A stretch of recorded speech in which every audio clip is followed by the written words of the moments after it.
Record. Welcome back to Context. We are joined today by Eric Lane, head baseball coach at Lower Columbia College. Coach, really excited to have you here. Thanks for joining us. Yeah, no, I appreciate having me on here, Justin. This is going to be great.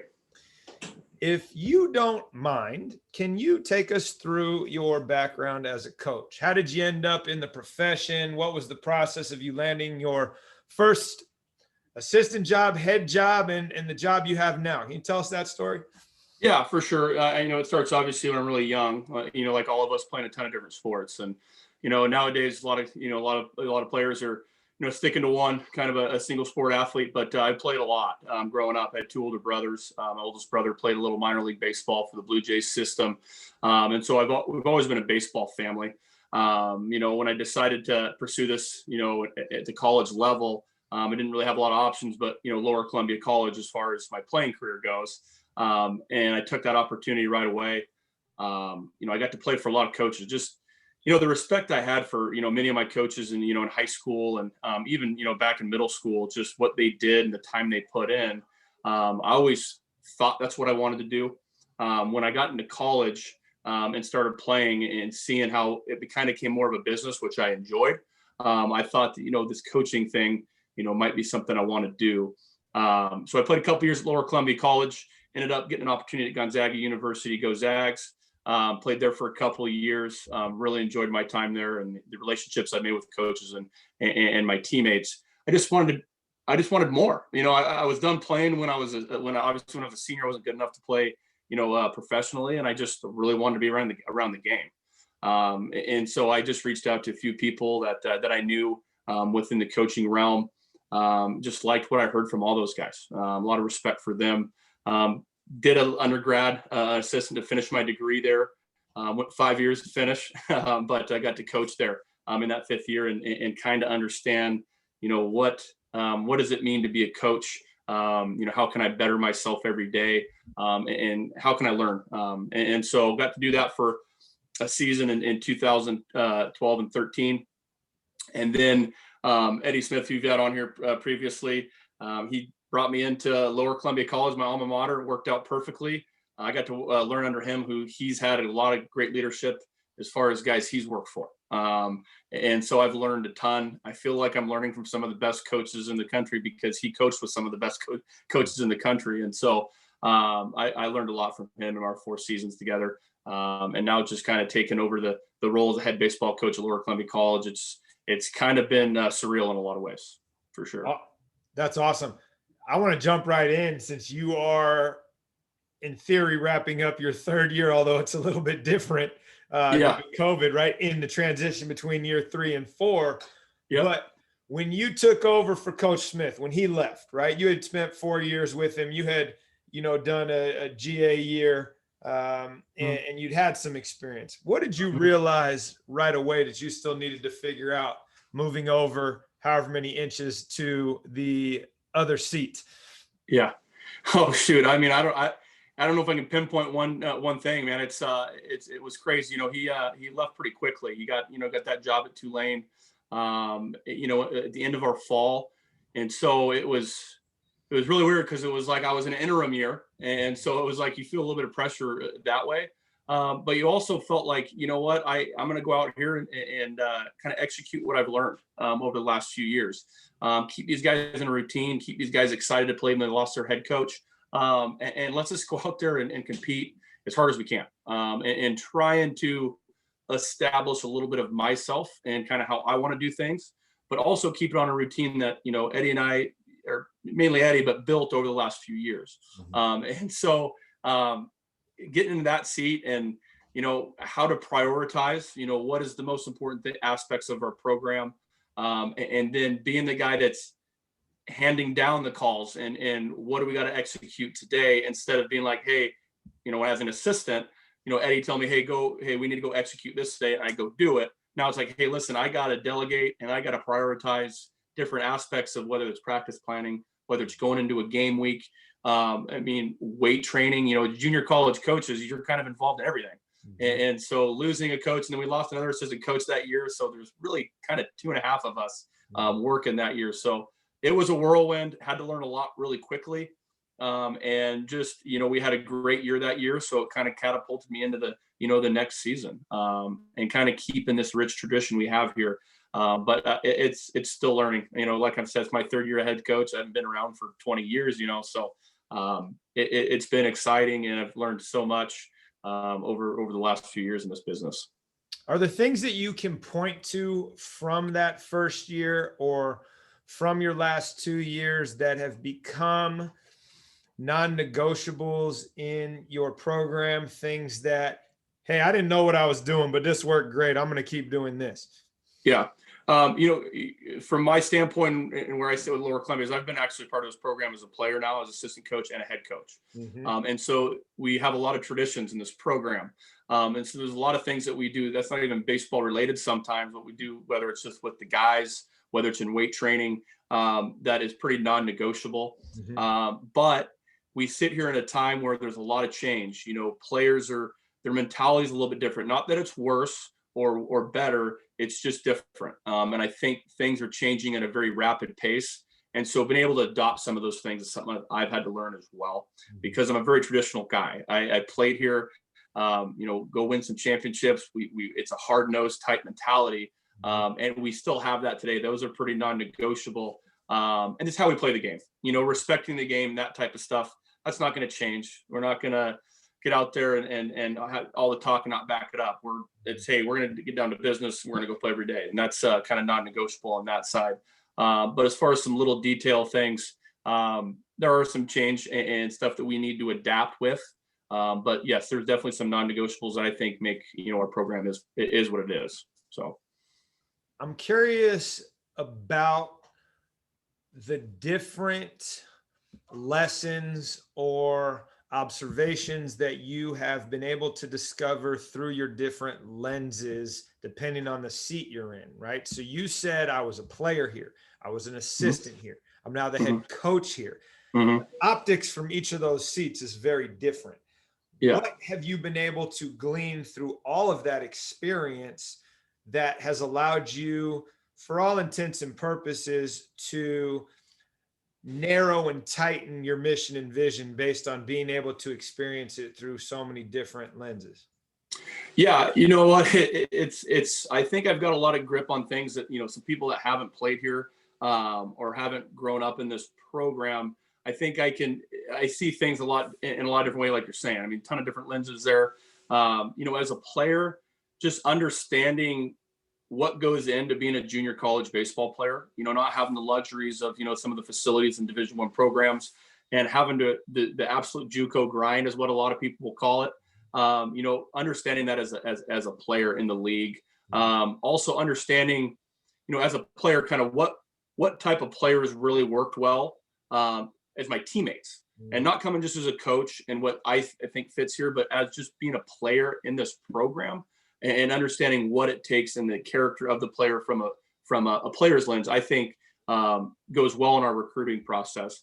As an assistant, it's just being around this community and being able to understand a lot of what the people like in this area. They're big time baseball fans here, and what's expected. There's expectations from administration, there's expectations from the community, and being able to handle those as an assistant coach, and then now as a head coach, and kind of bringing all that together to find out what attributes do we need as a program to keep being successful, and being a player, kind of a recent player. I ended my career in 2012, so it wasn't that long ago. So being kind of a younger coach and playing in kind of the time of these guys are, I think it helps a lot. What would you say is the best thing you do within the program that has the largest ripple effect on your culture? And as a player, you experienced it in a particular way, right? As an assistant, now as the head coach, are there things that have carried over that are very specific that you can point to that, are through lines? Yeah. And then is there anything that you've introduced that's like, hey, this is really important and we're going to always do this because it is creating what we want to sustain? Yeah, for sure. I mean, there's a couple things off the top of my mind I think are some of the biggest parts of our program. And one of them has nothing to do with baseball physically. It's just more of a mentality type thing. And we do this thing every fall. It's called the Dirty Devil Challenge, where we were pushing these guys physically through a lot of different challenges and seeing how guys respond to some of that failure on that side. That is very, very important to us. We also have what we call boxes here. Just imagine pushing sleds. It's something that's been a part of this program since the late 80s, early 90s. It's really tough work. We do some relays with them. I know this seems so crazy because it's not really involved with baseball, but it challenges these guys very physically, mentally. How are they going to come together as a team? That type of stuff will never change in this program. That's kind of like we said, non-negotiable, that I think puts us above everyone else. And a lot of places do something very similar. I understand that, but it's something within our routine that we do almost every single day, that challenges these guys outside of baseball. Hey, you need to put the work in every single day. How are you going to come together as a team? Right. That helps us, I think, push through May and win championships, or not necessarily win championships, but have a very successful season. Well, let's pause there. I would like to know as much information as you're comfortable sharing about, what'd you call it, the Daredevil Challenge? Dirty Devil Challenge. And once you're done with that, talk through this push and sled stuff. Like, what are you doing there? Share that. Okay. For sure. Let's talk the Dirty Devil Challenge. First of all, it's 12 events. It can be anywhere from a wall sit. Well, we've got pitchers in one column, position players in another, and they compete for points. Okay. If you're first place, you get 10, second, 8, third, 6, and so on. And we do 2 or 3 events a week where it could be, hey, we're going to get on this wall. We're going to do wall sits. If you break that 90-degree, you're out. And it's, last man standing type thing, which I absolutely love. Right. And you actually see guys push themselves to a point where they never thought they could. So wall sits, it could be planks. It could be hang challenges with weights. It can be an obstacle course, and we end with a major obstacle course where it takes about an hour to finish. Kind of Navy SEAL-esque, I would say, but obviously a little bit lower than that. But it's a challenge for them, and it's a way they can end the fall and kind of show, hey, this is my strength training conditioning that I've done over the last 3 or 4 months. I'm trying to show it off a little bit. And it challenges those guys. You play for points.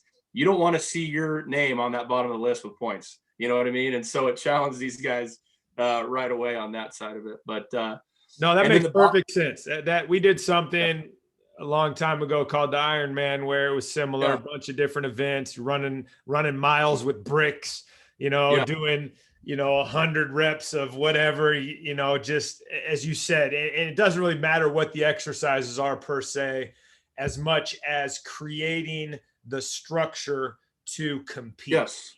Yep.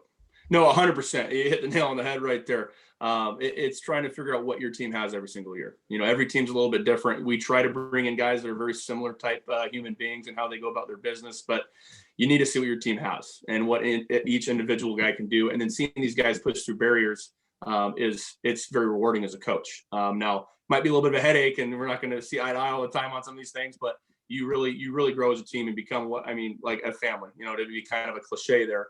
And then the box portion, those boxes were built by, I don't know who they were built by, but they're old. They've got a lot of staples in them. We've had some blood drawn a few times, had to tape those up. But it's like pushing sleds. We do relays with them.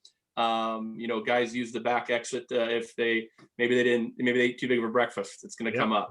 So things like that, I think, are huge. They're not, it's not going out there catching a ground ball or throwing strikes, but it goes a long way for our culture for sure.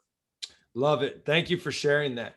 Yeah. You mentioned earlier that you grew up playing a lot of different sports. You weren't part of this new sport-specific focused culture that we are dealing with in today's world. Mm-hmm. And it leads me to wonder, as a baseball coach, where you're surrounded by, colleagues that coach other things just down the hallway, where you were a multi-sport athlete growing up, what have you learned watching other coaches that aren't necessarily baseball coaches, other sports that aren't necessarily baseball, that you've been able to adopt, borrow, steal, whatever word we want to put on it, implement it into your program? Yeah, no, for sure. I talked to Mickey Polis, the head basketball coach here at LCC. I talked to him quite frequently. We've been on the golf course a few times. And so when you have the mindset of a coach, you're always asking questions. And if you're really trying to do this thing, be I got you there. I think I lost you for a second. You there? Yeah, well, you're good. We'll edit that out. Okay. So Yeah. you were going to say something about Mickey Yeah. Polson. Yeah. Mickey Poulos, we've been on the golf course. We've exchanged words a lot about, culture, players, even drills, how to handle drill work, that type of stuff. And I actually have watched a few practices of theirs. Obviously go to the games because I used to work the games when I was an assistant coach, but being able to learn from him as far as, just setting up the schedule, whether it's, hey, what kind of kids you got coming in? What are you looking for in the recruiting process? The recruiting process is such a big part of it, and bringing in the right guys, which can be tough to do. And we've got two different cultures. It's basketball and baseball, but what are you looking for in that recruiting process? And so we talk a lot about that stuff mainly, but you can learn so much from other sports, just how you handle people, how you manage people. That type of stuff is big too. So sitting in on a practice for a basketball practice is great. How are you talking to your athletes? How are you breaking down practice? How are you teaching these kids? How do you get through to them to get the best out of them? And it can just be little things from time to time, but it goes a long way in the grand scheme. If you're going to get better at this thing and excel to keep doing it, you got to be able to, handle some criticism from somebody or learn from somebody else. And Absolutely. It could come from a different sport. So, yep, 100%. Is there anything specific that you have modified from another sport that you now do with your baseball guys? You know what? Not as much. Sometimes in the weight room, we modify a little bit and learn from other programs. Like I said, I'm very traditional in how I handle things in our program, and I've been a part of it for such a long time. But my goal is to kind of adapt and do that as I go, because sometimes you just get so narrow-minded with things, and you forget that these kids, you got to enjoy it and have a little fun too. And so trying to adapt and modify some things is something that we'll look for in the future to do. But whether it could be just team bonding events too that you learn from somebody. But we've had guys go in and we've done 3-point contests, we've kicked field goals, and just to see how these guys can do outside the baseball ring. That's awesome. Yeah. How would you say, if you had to characterize ways in which your approach to coaching has changed over the last 8 years? As you came in fresh out of school, I was a player, now I'm not, to where you are now. How has your approach changed? Yeah, I think obviously still as a young coach, but when I first got here, it was kind of hair on fire. I played for a guy at Lower Columbia that was he could really get on. It was almost kind of like military at times, and that's what I knew Lower Columbia baseball to be. I think what I've kind of learned, and Eddie's a very demanding coach as well. What I learned on her first 4 years, but you're dealing with a different type of kid in a way. And there's also, you can do things a lot of different ways. It's not trying to mimic exactly what my coach was like at Lower Columbia College, but using some of the stuff you learned from him, and then kind of, hey, what's your personality as a coach? And kind of being able to adapt and figure that out over the last 8 years. It's been kind of a tough and frustrating process at times, but it's been very rewarding as far as, listen, this is who I am as a coach. I'm not this guy. This is who I am and how I handle things. I just do it a little bit differently. And being able to accept that a little more, I think, has been something that's helped me over the last few years. Yeah, and I would say that's hard to do initially as you are trying to replicate or embrace what you've learned and who you played for. Yeah.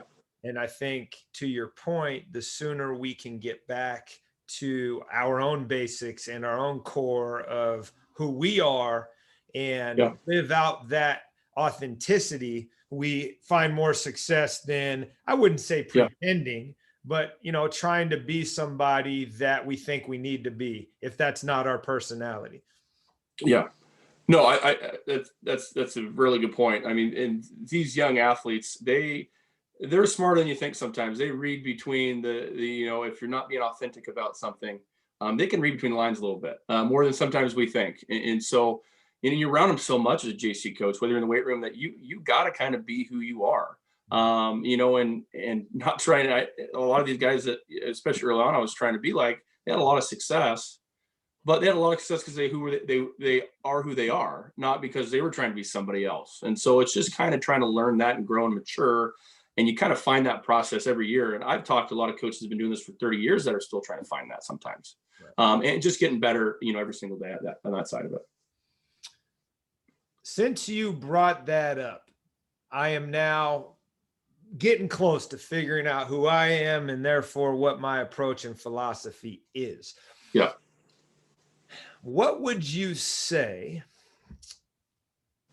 you most recently changed your mind on from a coaching standpoint? I think it's more so trying to adopt it a lot more, and that is the process. You know, we love to win championships here. We've done very well. We've had a lot of great kids and great athletes and people that have worked in this program. But just trying to, like, hey, this is we're winning championships. It's more focusing now on what does that process look like in order to go do that. Mm-hmm. You know, for us to do it 3 years in a row, it's sometimes inconceivable. It's just that's tough to do. How do we get there? You know, what does that process look like? And the detail oriented piece, it's not just, hey, we need to go win a championship. No, it's we need to take care of today and we need to take care of this drill. And each guy needs to understand that the details within that affect your teammates. So if you're not out there giving 100% on this drill, you're actually hurting your teammate. And so that's the process and building up to going to win championships, not focusing so much on that scoreboard or on that, you know, that season at the end. It's more so what do we need to take care of today that will help us get to that point. Yes. And glad to hear that. It is a place that we all get to eventually. And often the sooner we do, the more sustained success we have, right? I tell our athletes that we're just trying to get 1% better every day. And it's like compounding interest, right? You put your money into an index fund, add a little bit, and eventually, whoa, where did this come from? And that's the same approach that when we use it in coaching, when we use it in teaching, right? It's like, hey, the A on the test didn't come because you showed up, right? It came from a little bit of work you were doing every day. So I love that answer. Well, and the more that you can relate the baseball or basketball, whatever sport you're in coaching, the more you can relate real life stuff to it. I think you get more buy-in from the guys. Mm-hmm. So we talk about turning your resume every single day. It's not just turning in at the start of the year and think you got a job. You got to keep turning that thing every single day and build onto that resume. Absolutely. And just bringing up things outside of baseball or whatever sport you're in is huge. It's like, hey, do you want to be a teammate that is you're going to get invited to weddings from your other teammates when you get a little bit older? Because, you know, the important thing is those relationships with those guys. And so being able to kind of think outside the box as far as, hey, this isn't just baseball time. This is kind of life. This is how we manage things. And so I think that can go a long way. Right. And that's why, you know, sports is the great training ground for life, because you're getting reps every day at failing. You're having to pick yourself back up. You got to show up every day and do the work. And there's just not a lot of other opportunities that will give you the training number of reps that you get playing sports every day, right? In your sport specifically, where you fail 7 out of 10 times and you're a Hall of Famer. And what other career is like that? So, you know, if you can learn to have a good mistake response in baseball, then when something goes sideways in the real world, like you're going to be pretty well positioned to handle that adversity. For sure. And I think, you know, that adversity piece is huge. That's why we do like some of the stuff we previously talked about. That's why we do that. We want these guys to fail and see how much they can push their limits. And I think something I did as a player, I wasn't the greatest at handling that adversity. It's something I really had to learn how to do. I was just so fired up all the time. And if I was 0 for 1, it was like the worst thing that's ever happened to me. And it's like, things are so much bigger than this, you know? And so I think as a coach, I really wish I could go back as a player and understand the stuff I do now. I mean, I'm only 30. I got a long way to go in this game, hopefully. But if I could just go back and take a little more of that mentality that I've learned over the last, 7-8 years, I think would have gone a long way for me. So I understand when guys have, I don't say, hey, how can you handle it like that? It's like, hey, I wasn't the best at it, but we need to get better at it as we go. You're an 18-year-old kid and you haven't seen a lot of failure because, you played 2A baseball and you were the best player on your team and had a lot of success. Now you're going to fail more. Yeah. And so understanding, hey, there is a process in these kids with the attitude piece that we just need to keep staying with them and keep on them about it so they can be able to change that a little bit quicker. Yeah. And I like how you brought up, if I could go back, which leads me to my next question, which is, what advice would you give yourself if you could go back at the start of your career and, hey, here's the keys to the test. You need to have these failures. You need to have these experiences. And here's a way where you could expedite what I've now learned over X number of years. And it's constantly evolving. It's constantly changing. I'm 25 years in, and I had this realization in the last 2 years while I'm coaching the varsity boys basketball team at the high school and the middle school girls team at the same time. And my demeanor and personality with the girls was so different than with the boys, and how I was approaching games. And it was like, why can't I just have as much fun? And it was like, you just have to make a choice. Like, it's not that serious. For sure. And all of a sudden I'm in the games laughing, and it was such a better experience. But anyway, if you could give yourself advice, what would it be? For me personally, I think everyone is going to be a little bit different. But it's not, for me, I would just, tell my younger self or my playing career self, not to get so hung up on the failure piece and dragging things on too much. Instead, if you go 0 for 2, it's not the end of the world. There's always something that you're doing to help the team. You know what I mean? There's always some way to do it. In basketball, it might be, hey, I'm not shooting that well right now. Let's set some really good screens. Let's block out and rebound. Let's get up and down the floor defensively. For baseball, it's, hey, listen, you might go 0 for 4 with 4 strikeouts, but let's say that 5th at bat, you come up, you walk in your leadoff inning, you get a dirt ball read and steal second base. You can score from second. There's something that you can do within the game. You just didn't do it offensively. Right. And so I wish I could bring that perspective to my younger self, because I feel like it would have made me a better player. I'm not saying I would have made a career out of it, but I think it would have made me enjoy the game even more. You know what I mean? So I think that would be kind of the biggest thing. What about as a coach? You go back and you can get with you're just getting your feet wet, whichever job, was transformational at that point. And hey, Eric, here's the keys. This is what you need to know. Hey, I think it would be, first thing is communicate. Obviously communicate with the kids, have an open door for them, communicate with your assistant coaches, and not trying to do too much, all at once. It's because, when I was young, getting into this thing, it was like, oh, I want to accomplish this. I want to accomplish this and this. And it's just like these guys, a lot of these young athletes, they're 18, 19 years old. It's like, we've got to be able to break it down a little bit better for them, organize it, communicate with them. And so that we can accomplish all these things. It's going to take a little bit longer. And not being so hung up and frustrated that we weren't able to accomplish that. You know what I mean? We will get there. And like I talked about that process piece. Yeah, one more question. And I'm just responding to your comment about how, failure is not permanent. It's a learning lesson. There's something that if you stay locked in and you have a good mistake response, you can grow, you can help, you can add value. Yeah. I'm going to steal from Tim Ferriss here. Do you have a favorite failure that was a transformational moment that has allowed you to since achieve success? Yeah, actually, there's so many. I failed so much, but there's one I got to take back to when I was 16 years old.